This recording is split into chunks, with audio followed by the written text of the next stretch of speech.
खूपच टेस्टी असं मराठमोळी जेवण, पालकाची भाकर आणि दही, त्यासोबत कैरी, खूपच स्वादिष्ट. मी आम्रपाली रेसिपी यूट्यूब चॅनलमध्ये आपलं सर्वांचं स्वागत आहे. झटपट रेसिपी पण कमी वेळात, गॅसही बचत आणि तेलही बचत, पण खायला खूपच टेस्टी आणि पौष्टिक रेसिपी आहे. रात्रीची पालकाची भाजी होती आणि छान अशी बाजरीचं पीठ चाळून घेतलं आणि त्यामध्ये आता हे आपण भाजी छान मळून घेतली. आता हातावर अशी बनवून घेणार आहोत.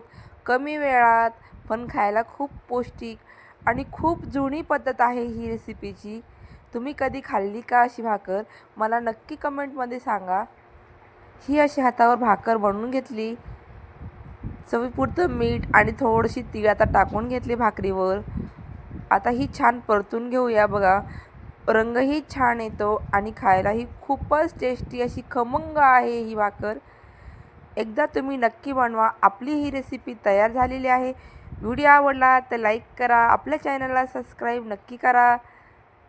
ही टेस्टी अशी गावाकडची छोटीशी रेसिपी आपली तयार झालेली आहे. व्हिडिओ आवडला